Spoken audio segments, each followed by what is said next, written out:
Добар ден на сите, почитуван подполковник Клейтон, почитуван заменик началник на Генералштабот, почитувани гости и поддржувачи на овој процес. Навистина ми е задоволство што денеска сме тука, иако во малку почудни околности, но велат дека силата на една армија е во тоа колку брзо се прилагодува на промените. Мислам дека денеска можеме да кажеме дека добро се прилагодуваме на овие тешки околности во кои сите живееме.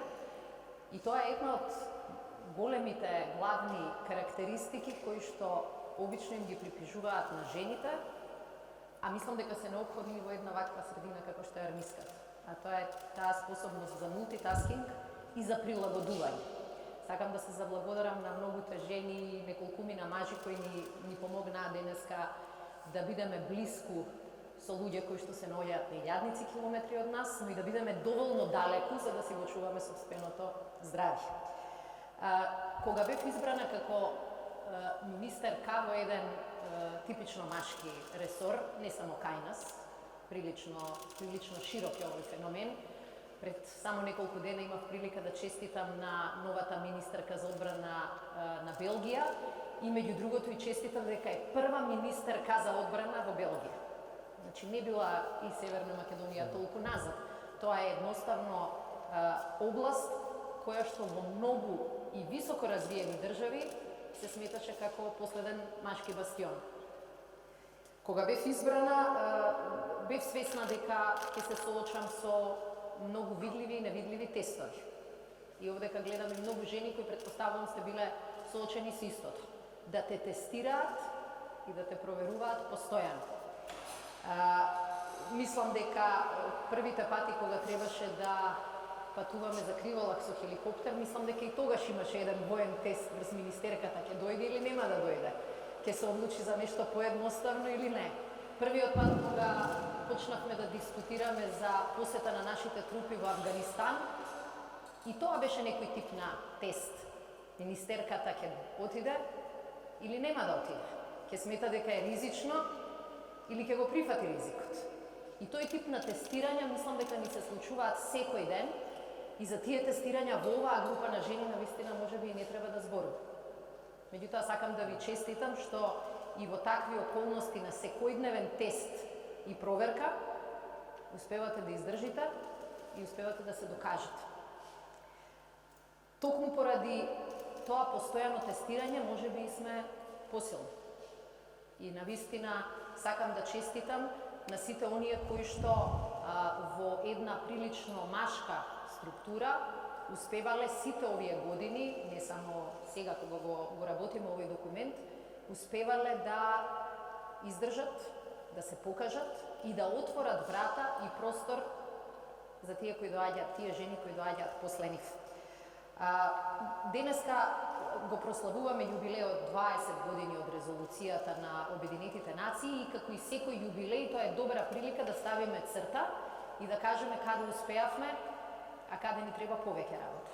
Мислам дека се работи за резолуција која што овие денови се коментира во сите земји членки на НАТО и сите имаме да приложиме и некои резултати, меѓутоа да кажеме и дека работата е далеку од завршена.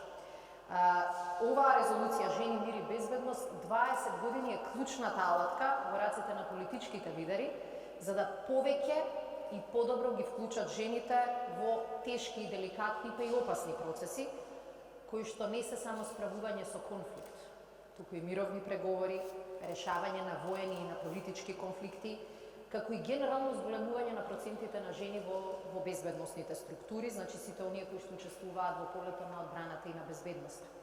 И затоа мислам дека беше оправдана одлуката на владата пред 2 години, ако не се лажам, практично целокупната работа координаторска на овој процес да премине во Министерството за одбрана и да го подготвиме овој втор акцијски план и да покажеме дека тоа не е само тема со која ќе се занимаваат задолжените луѓе во труд и социјала, оти порано така тоа се третираше, туку дека луѓето кои се во одбраната, мажи и жени, исто така се свесни дека е ова важно прашање.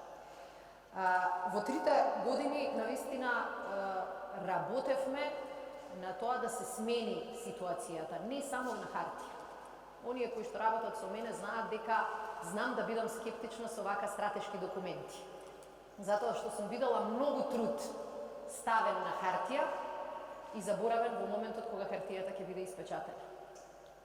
И она што ме тераше сите нас како тим да продолжиме, е што паралелно со работата на акцијскиот план, сакавме да покажеме ситни промени кои нема да станат после извесно време само ситни и во реалниот живот.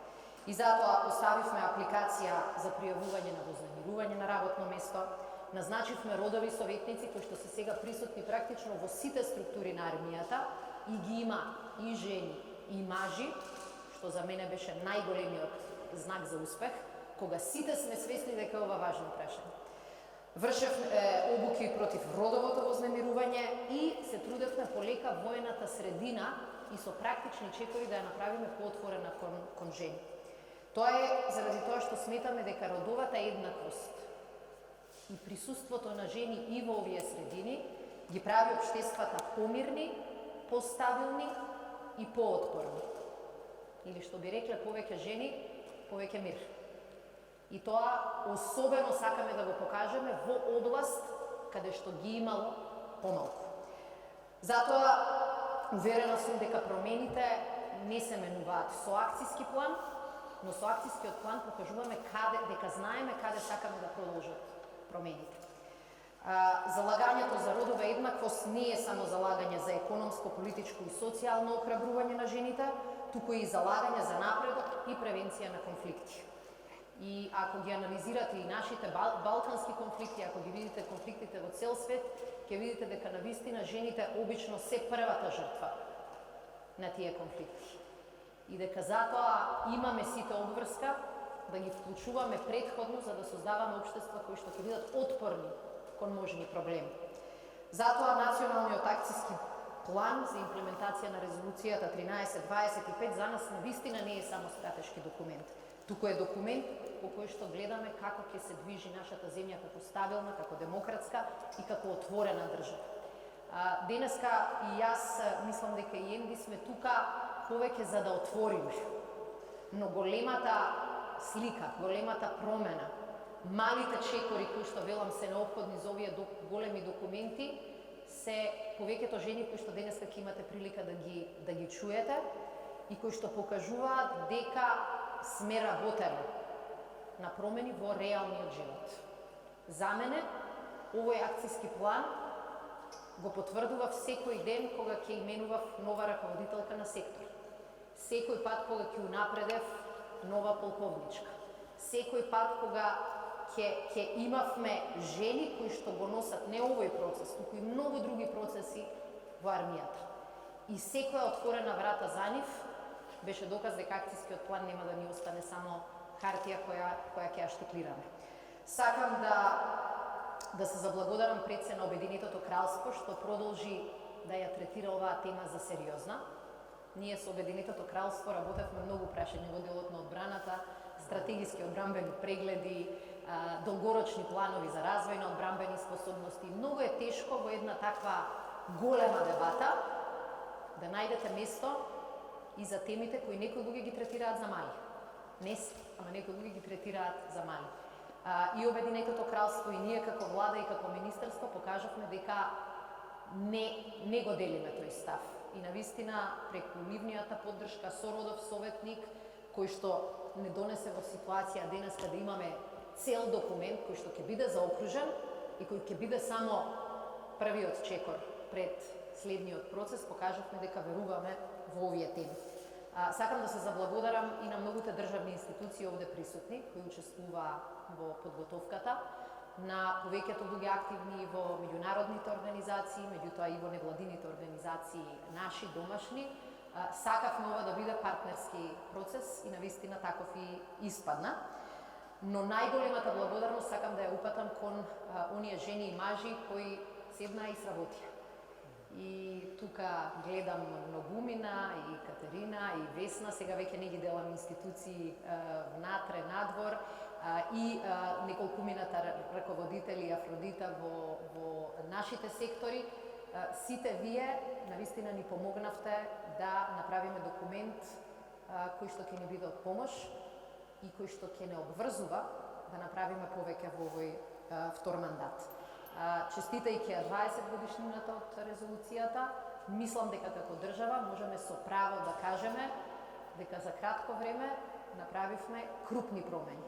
Во овој втор мандат ќе покажеме дека тие промени биле одржливи и дека кога сме создале ваква следна генерација, не треба да се секираме дека тие ќе продолжат понатаму.